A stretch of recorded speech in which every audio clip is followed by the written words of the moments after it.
Hi there. In this video, I want to talk about the Deferred MBA program, which is an excellent option if you're a student currently studying in college. My name is Anand Venkatesan. I'm a founder mentor at mentorscapital.com. We are a networking and mentorship platform that connects you with students and mentors from across the globe, hopefully to help you make better decisions. All right, so let's get this session started.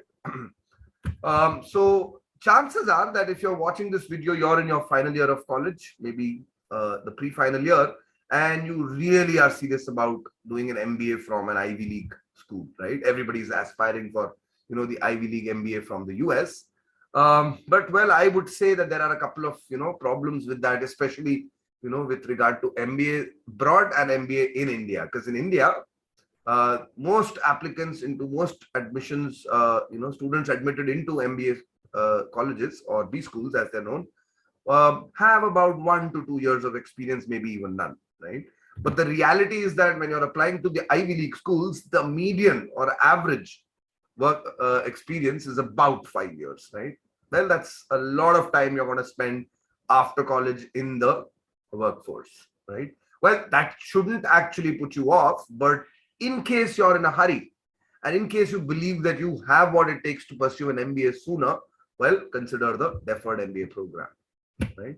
There's one other fact, which is that irrespective of whether it's the Deferred MBA program or the normal full-time MBA application, you do need to display an exemplary quality when it comes to your work experience and the quality of that work experience. But it could be by way of the nature of business or the brand or the company that you're working for. It could be about the specific role and responsibility that you were given during your tenure there, or it could just be the kind of impact you created and the kind of initiatives that you took when you were working in that firm, right?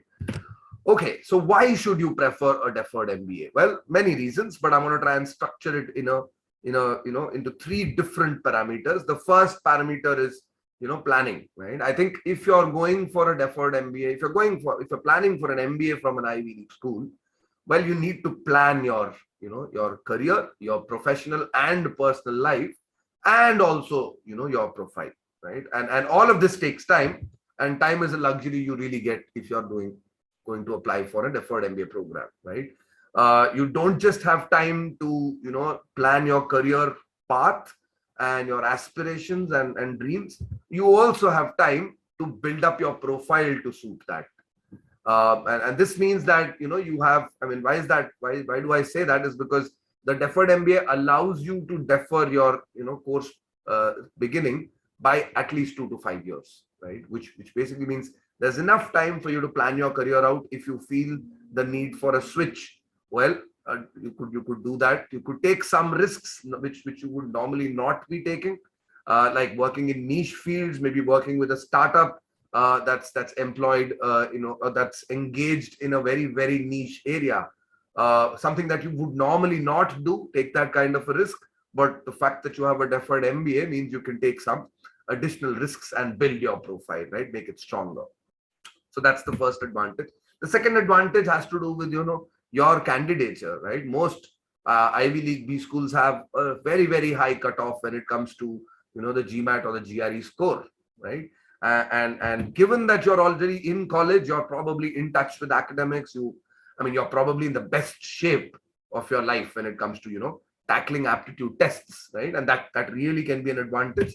And not just that, since you're not working, you have a lot of flexibility in terms of planning, when to take classes, when to prepare, practice on whatever you've learned, and finally, when to take time off to take mock tests, right? And so the entire process of, testing can be much easier managed if you're going for a Deferred MBA program, and you can really give yourself a shot at the Ivy League pool. And finally, there's also the distinct advantage at the time of application, right? And I say that because given that it's a Deferred MBA, you're in college, you can plan and hence get a little more time to apply, right? To plan for which colleges to apply. You can actually stagger applications that way, because most applications, for Deferred MBA programs happen to fall with the deadline for the fall season, which means that most of them will run out around the month of April, right? So if you start early enough, the normal cycle, well, you should be targeting the full-time MBA. You should be targeting round one, because that gives you a greater rate of acceptance, right? Which means you need to complete your application by September, October. But round three is what you'd be targeting if you're going in for a deferred MBA, right? And that's, I mean, that's gold if you ask me, because you get more time to prepare your application, to maybe even build your profile and to get that elusive, top GMAT or GRE score. Okay. Now, let's also quickly deal with the structure of the deferred MBA program. Well, the basics are fairly straightforward. You apply in your final year of your undergraduate program, right? And in some cases, you apply in the final year. In other cases, you apply if you've just graduated, right? And in each case, you apply in the year, that you're applying will be the deferred start of your programs, right? So it basically gets counted from that point onwards. Well, what about the program structure? Well, even if you get admission into the deferred, program, it's called by different names by different schools, but an admission here will mean that you start your program after 2 years, right? There's a good 2-year window whereby you are allowed to look for gainful employment, to build up your profile, and to gather experiences that will be valuable to the MBA cohort, right? And it turns out that the program itself, the 2-year MBA that you're going to do itself, will be a full-time MBA, right? Which means that you're going to join after 2 to 5 years, depending on what you see fit. And then you'll join the normal MBA cohort. So there's no distinction between you and the rest. It's only a question of timing, right? And remember, most B schools will also expect you. In fact, they'll ask you, what are your plans for the deferment period, right? How long would you choose to defer? What kind of companies or what kind of industries would you be working in? And what kind of risks would you be taking, right? These are questions that you should be ready to answer if you're looking to apply for one of these deferred MBA programs. And typically, like I said, it's the later rounds. It's going to be April or so when you'll have the deadline to apply to these deferred MBA programs, which means that even current cycle, you have a couple of months in which you can actually build your application, right? Before I go ahead and tell you about the top 5 deferred MBA programs in the US, the Ivy League ones, let me quickly take a minute and also tell you a little bit about us, right? Our website, www.mentorscapital.com, sort of tells you what kind of work we do. But then again, mentoring is oft misunderstood because it's one of those things which everybody uses. Top business leaders, successful professionals in many different fields, not just the corporate world, but even somebody studying medicine or architecture or history will be first to tell you that, hey, I got a lot of advice from my mentor, and he almost told me exactly what to do, right? And this is a very common refrain, and I urge you to consider that mentorship is something that can guide you not just for the testing or for the planning, but even to make smart choices on where to apply, when to apply, how to go about the application process, and exactly what to sort of highlight in your application or what to sort of work towards in your profile, right? So mentorship is almost 360 degrees in terms of the improvement that it can give you. And that's what we sort of offer on our platform. How exactly does it work? Well, pick up your mobile phone or tablet and visit our website, mentorscapital.com, and lo and behold, what you'll see is that various mentor profiles will be displayed in both the study domestic, right, study in India, and study abroad, right, or international page, study abroad page, right? And in both places, you'll find that there are a lot of mentors who've gone to some of the very top B schools across the world and have diverse domain expertise, right? And so what you need to do is find somebody who fits with your profile needs. Let's say you're an engineer who's done mechanical engineering, and you're looking at somebody who's pursued a master's in that field. Or for example, if you're somebody who's studied commerce and now wants to get into HR, log in and find a mentor who's done BCom and then done an MBA in HR and probably even working in that field right now, right? And the idea is that once you connect one-to-one with such a mentor and have a conversation, chances are that you'll get a lot of very useful advice and guidance that will make you succeed in your plans, right? And so connecting with the right mentor is key to this process, and we try to enable that on our platform. We also have a lot of these conversations, that you can be privy to on our YouTube channel. The link is shown here at the bottom of this page, so do check us out. And finally, quick word on what we provide as service. Well, one-on-one mentorship is the basic service, but we layer a lot of other, solutions for our clients. These include, the process of writing interviews, of preparing for interviews and writing application essays, because, this is what impresses the application, the admission panel, and first impressions do make lasting impressions, right? So we prep you for everything that you're likely to face in the interview. We also help with online assessments, which is all the rage today, right? Do submit a video assessment, answer questions on video, and then upload those. There's also application support, which is pre-applying, which is the sort of step where you shortlist colleges, where you try and figure out which work for me in terms of geography and specialization, and also craft your application essays to make it a strong, impressive application along with the letters of recommendation. And last but not the least, we are aptitude experts, right? So we can help you with your study needs, whether it's the GRE, GMAT, or the SAT, or even English testing exams like the TOEFL or the IELTS, right? So everything under the sun that will help you get into the dream college that you aspire for. All right, with that introduction, right, I'm going to now move into section number 2, where I'll quickly mention the top 5 deferred MBA programs, mention some of the main highlights that includes, their eligibility criteria and admission requirements, besides, the deadlines and when you should be, applying for them, right? Well, the first college is no surprise, is the Harvard Business School. Well, it's any management aspirant's dream college, and the program, that deferred MBA program here, is called the 2+2, right? So the HBS 2+2 is an excellent program, and very, very clearly lays out the kind of attributes that they look for in a student, right? First amongst these is the fact that you're innovative, right? And to sort of give you an idea what that means, in college or at work, you need to show the propensity to generate new ideas, to start new initiatives that can probably impact your organization or the business, right? Show leadership, right? It's not just about ideas, it's also about executing those ideas. It's about having people gather and work together productively, right? And that, inspiration or motivation is a key aspect of what what HBS looks for in a candidate.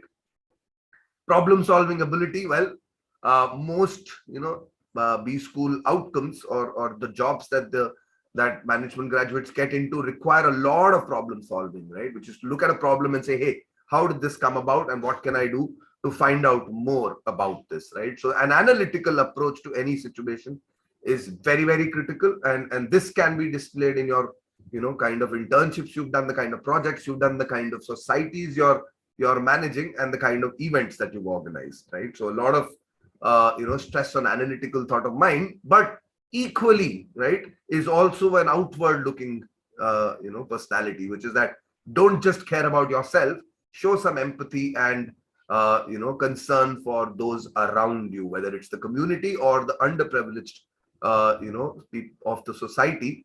You need to display empathy, right? And this is something that can be make or break, right? So kind of a holistic leadership profile with smartness, initiative, drive, motivation, and empathy is what HBS looks for in its candidates, right? A couple of quick sort of statistics here that might really impress you. It turns out that of all the applicants to a HBS, right, and even this number should come as a shock to you, in 2021, HBS received only 1,436 applications to the 2+2, right? That's 1,500, and if you're from India, then you're comparing that with almost 2 lakh people who apply to B schools and the IIMs, right? So a very, very drastically small number if you're applying abroad, and within that number, the application rate is fairly competitive, right? About 8.5% who apply get through and commit to the program. And again, some perspective, the 1,400 number that you have is almost a fifth of the total applications to HBS, right? Which means The full-time MBA sees around 9,500 applicants, right? And again, within that, the application, the admission rate could be very, very competitive. But I think the attention I want you to give is, hey, it looks like a lot of people do not apply to the deferred MBA option, right? And then that means that it could be significant enough for you, a significant advantage if you apply early and commit to some of these schools early enough, right? All right. What kind of eligibility criteria does the 2+2 have? Well, it's kind of straightforward and almost constant for all B schools, which is that you must be a final year undergraduate student. Well, you could technically also be a master's student, but you must have started your master's immediately after your graduation, after your undergraduate program, right? So as long as you've not worked and you're finishing either a graduate or an undergraduate program, and this completion must happen by the month of September, by 30th September, then you're eligible to apply. Most schools in the US have relaxed their norms, which means that 16 years of education might not be a requirement even at the HPS 2+2, but you must apply by the 28th of April, right? So that's all great. I've told you about what you need to succeed. I've told you that it actually is a very, very level playing field and very, very small applicant pool. So I hope that you give yourself that shot and apply, right? I think that could be the major difference between getting in or not, is the fact that did you apply in the first place.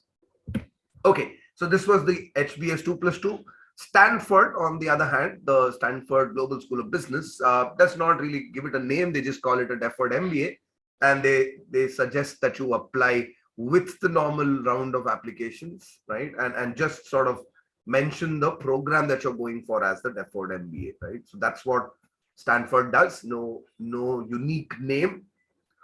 Exactly what does Stanford look for in their candidates? Stanford is also very, very explicit in the kind of qualities that they need. I think intellectual vitality or smartness, as you'd call it, right? Display that in your application, how you were smart and either at academics or at other areas that you were involved with. How were you a smart individual? How did you show your intellectual vitality, right? Were you leading stuff around school, college, and work, right? Did you take initiatives? Were you driving execution? Were you motivating and taking people along the way? Also, what kind of personal qualities helped you succeed, right? What were your strengths and how did you display these at key moments in your short professional or personal life? And lastly, how much of a contribution have you made towards the immediate community around you, right? And that could be quite critical. As you can see, it's quite similar to the HPS requirement as well, right? So holistic sort of candidature, applicant profile needs to show multiple aspects, all of which point towards a very, very high potential for leadership in the future, right? Now, how are you eligible to apply? Well, straightforward, final year student in undergraduate or a graduate program with no work experience, and hopefully you complete your degree by the 30th of September, when you can apply. And the deadline for application at Stanford is the 12th of April, right? So slightly closer. Moving on, the third Ivy League MBA that offers a deferred option is Wharton, right? The Wharton School in the University of Pennsylvania has a program called the Moelis Advanced Access Program, right? Which is akin to the deferred MBA program. So what does the Moelis program look at? Well, the Wharton MBA is typically suited for somebody who's innovative, right? Show the fact that you thought out of the box and came up with creative solutions to problems, right? Show that you're intellectually curious and will display that in the class and beyond, right? Are you thirsty for knowledge? Are you applying that in whichever position you hold? Finally, and I think this is something I mentioned some time back, how risk-taking is your temperament, right? Are you willing to put something on the line and learn something new, which might not otherwise be the case? And since you're specifically applying for a deferred MBA program, we would like to see that risk-taking appetite within you. And lastly, make sure that you highlight the kind of impact that you've created, both for the organization that you work, but also for the community around you, right? So creating impact and measuring that impact is quite critical when you're applying to some of the top P schools such as Wharton, right? Well, Wharton also tells you the kind of class profile they admit for the MOLS program. So for example, what they say is that the average GMAT score is about 741, right? And the GRE score would also be around 160 or so in each of the two verbal and quant sections, right? So very, very competitive GMAT score required, right? Very, very similar to actually their normal MBA, full-time MBA cohort. And this is also reflected in their average GPA number, which is as high as 3.79, right, out of 4. So very, very competitive numbers here. And last but not the least is the fact that, well, the Wharton has a very, very big size, right? Much like the HBS or the Stanford program, they also admit around 173 students. So even at a 10% admission rate, that's only about 1,500 to 1,700 applications to the Wharton Deferred program, the MOLS Advanced Access program, right? So again, I think I hope that you are listening to these numbers and telling yourself, hey, that doesn't sound very, very hard. That doesn't sound like it's too competitive or out of reach. Okay. Eligibility again is fairly straightforward. While usually Harvard insists on a 4-year undergraduate program, they have in fact said that if you graduate by July, you can apply even with a 3-year program. The deadline for the MOLS Advanced Access program is 27th of April. Make sure that you meet that deadline, right? We look at, again, a very, very renowned name in the field of management, the Ivy League Ivy League B School at Chicago Booth, right? University of Chicago, the Booth School of Business offers a program called the Booth Scholars, right? Which is the name that they've given to their Deferred MBA program. And exactly what are they looking at? Well, the Booth MBA or the Booth Scholars program looks for mature candidates, right? People who are smart, people who can take a minute and think deep and analyze a situation and come up with, good solutions, well thought out, mature decisions, right?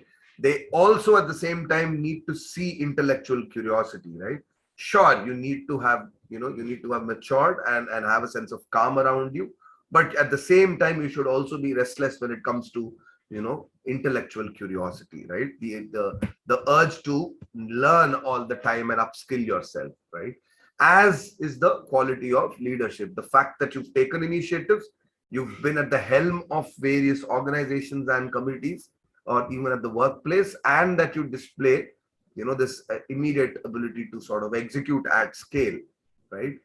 Which is something that, goes with an entrepreneur, right? So the Booth School is very, very avowedly entrepreneurial in spirit. And so, chances are if you want to give yourself a serious shot, maybe go for a startup experience after college and show that entrepreneurial spirit in your application, the vivacity of your experience and your intellectual curiosity, along with this tendency to take a risk, right? Could really get you places. Well, much like the Wharton MBA, here too the GMAT range is very, very competitive and is mirrored even in the average GPA, GPA range that Booth admits, right, is close to about 3.28 at a minimum to 4 on 4. Well, the Booth Scholars program, in fact, all of the programs that I've chosen are those which have relaxed the 16 years of education, right? That criteria, but most schools in the US do have, right? So a 3-year degree is accepted as long as you complete it by September of that year, and then go ahead and create your application by the 7th of April, right? So fairly straightforward, no, complicated criteria to apply. The last deferred MBA program that I'm going to talk about is the Darden Future Year Scholar program, which, the Darden School of Business is, part of the University of Virginia, right? Again, a world-renowned brand, slightly lower in terms of rankings, but definitely one that you should keep in your top, 5 list. Some statistics, right? Well, unlike most other, deferred MBA program, the Darden admitted 16 future year scholars in a batch of 351, right? So So the batch size, around 5% or so in the batch will be, future year scholars, right? So that number, again, there's a fair representation of people without work experience of around 5%. But remember, that is can get very, very interesting also, because the average GPA and the average GMAT and the GPA numbers are very, very small, right? It's not as competitive as you think at an Ivy League. And more importantly, they have two admission deadlines, right? So you can apply with round 3, or you can apply mid-year when nobody's really applying, right, to an MBA program. So two admission intakes, and well, in both cases, you have this excellent opportunity to showcase your profile and develop your chances of getting in, really, right? Because all you need to do is apply in the final year of your program, right? And apply before, graduate by September and apply before the deadlines of April or August. And well, you get in and give yourself a serious shot, in the deferred MBA programs of gaining some experience and then leveraging that experience at an Ivy League school in the US, right? Well, thanks a lot for your time. I hope this video was useful to you. If you have any questions, you can write to me. My email ID is Anand@mentorscapital.com. You can also give me a call. Those are the numbers where I can be reached at, right? Do not hesitate to call me or send me a message on WhatsApp. But if you prefer that we call you back, right, just visit the URL given over here, mentorscapital.com, and submit a callback request, and we'll be sure to reach out to you and help you with whatever problem you are facing, right? Well, thanks for your time. I wish you all the very best, and hope to see more of you all the time.